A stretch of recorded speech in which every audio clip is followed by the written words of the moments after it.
بسم اللہ الرحمن الرحیم السلام علیکم ہیلو برس، کیسے ہیں آپ؟ میں عظمت مصطفیٰ اور آپ دیکھ رہے ہیں عظمت ولاگ۔ آج جس ٹاپک کے بارے میں ڈسکس کرنے جا رہے ہیں وہ پراپرٹی کے حوالے سے ہے۔ پراپرٹی پروٹیکشن ایکٹ جو ہے 2025 کے حوالے سے آج ہم سیکشن ڈسکس کریں گے 11، 12 اور 13۔ اس میں جی ٹریبیونل کا قیام ہے جی سیکشن 11 جو ہے یہ ٹریبیونل جو میں نے پچھلے ولاگ میں بتایا تھا کہ فائنل اتھارٹی جو ہے کوئی بھی اپلیکیشن جب دی جاتی ہے کسی جائیداد کے حوالے سے، اس کے ملکیت کے حوالے سے، قبضے کے حوالے سے، تو اس کی فائنل اتھارٹی جو ہے درخواست دی تو ڈی سی کو جاتی ہے۔ اس کے بعد پھر ڈی آر سی اس کی ایک اوپینین بناتی ہے، اس میں کوئی آپ کہہ لیں کہ جی کوئی انٹرم فیصلہ کرتی ہے، اس ایک رپورٹ بناتی ہے اور اس کے بعد وہ بھجوا دیتی ہے ٹریبیونل کو، اور فائنل فیصلہ جو ہے وہ ٹریبیونل نے کرنا ہوتا ہے۔ تو یہ ٹریبیونل کیا ہوتا ہے، ٹریبیونل کن ممبران پر مشتمل ہوتا ہے، آج ہم ڈسکس کرتے ہیں سیکشن 11 اس حوالے سے۔ ٹریبیونل کے قیام کے حوالے سے جی حکومت سرکاری گزٹ میں نوٹیفیکیشن کے ذریعے آرڈیننس کے تحت دائرہ اختیار کو استعمال کرنے کے لیے ضروری سمجھے جانے والے ٹریبیونل قائم کر سکتی ہے، لیکن ہر ضلع میں کم از کم ایک ٹریبیونل ہونا چاہیے، یعنی کہ ہر ضلع میں ایک ٹریبیونل ہوگا۔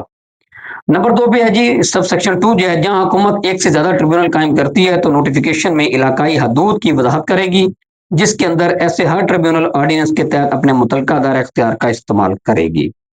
سب سیکشن 3 میں ہے جی chief justice Lahore high court کی جانب سے نامزدگی پر ہر ٹریبیونل کی سربراہی ایک رکن کرے گا، حکومت کی طرف سے 3 سال کی مدت کے لیے۔ اب یہ بات کلیئر ہو گئی کہ ٹریبیونل کیا ہے، کہ Lahore high court chief justice جو ہیں لاہور ہائی کورٹ کے، ان کی جانب سے نامزد کریں گے chief justice Lahore high court کی، ان کی نامزدگی پہ ٹریبیونل کی سربراہی جو ہے وہ ٹریبیونل کا جو سربراہ ہوگا وہ ایک ہی ہوگا، ایک ہی سربراہ پہ، ایک ہی ممبر پہ، ایک ہی جیسا پہ جو ہے وہ مشتمل ہوگا یہ ٹریبیونل، جو کہ یہ فیصلہ کرے گا ان کیسوں کا۔ تو جو یہ 3 سال کی مدت کے لیے ہوگا جی، یہ جو ٹریبیونل ہے اس کا جو یہ جج کہہ لیں، ممبر کہہ لیں، یہ 3 سال کے لیے یہ کام کرے گا، اس کی سروسز جو ہے وہ 3 سال کی مدت، اس کی 3 سال کی مدت اس کی ہوگی اس کی سروسز کے لیے۔ نمبر 4 پہ جی کسی بھی شخص کو اس وقت تک ممبر نہیں بنایا جائے گا جب تک کہ وہ ڈسٹرکٹ جج یا لاہور ہائی کورٹ کا جج نہ رہا ہو۔ اب یہ بھی پابندی ہے کہ ٹریبیونل کا ممبر وہ بنے گا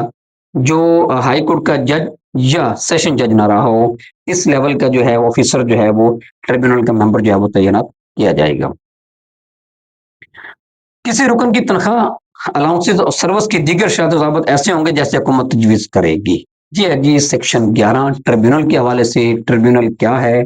ٹریبیونل کتنے عرصے کے لیے کام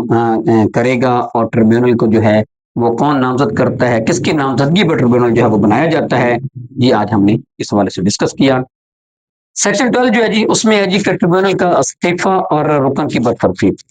ایک رکن حکومت کو اپنے ہاتھ سے لکھے نوٹس کے ذریعے اپنے عہدے سے استعفیٰ دے سکتا ہے، یعنی کہ ٹریبیونل کا ممبر جو ہے وہ استعفیٰ بھی دے سکتا ہے، یہ سیکشن 12 جو ہے اس آرڈیننس کے تحت جو ہے وہ استعفیٰ دے سکتا ہے۔ اور سیکشن 13 جو ہے ٹریبیونل کا خصوصی دائرہ اختیار فی الوقت کسی بھی قانون میں موجود کسی بھی چیز کے باوجود ٹریبیونل کو آرڈیننس کے تحت جرائم کی سماعت کرنے کا خصوصی اختیار ہوگا۔ اب آپ یہ بات ذہن میں رکھیے گا کہ ٹریبیونل جو ہے وہ اس آرڈیننس کے تحت جتنے بھی جرائم ہیں وہ خاص طور پہ ان کی سماعت کے لیے بنایا جائے گا، اور وہ انہی کیسز کی، انہی کے جو آفینسز ہوئے ہوں گے اس آرڈیننس کے تحت انہی کی سماعت جو ہے وہ کر سکے گا۔ یہ تھا جی آج کا ویلاگ اس حوالے سے کہ ٹریبیونل کس طرح جو ہے وہ بنایا جاتا ہے، کون بناتا ہے، کتنی مدت کے لیے، اور ٹریبیونل کے معاملات کے بارے میں ساری ڈسکشن کی گئی ہے۔ میں امید کرتا ہوں اس حوالے سے آپ کو یہ سلوگی ہوگی۔ اس کے ساتھ مجھے اجازت دیجیے، اللہ حافظ۔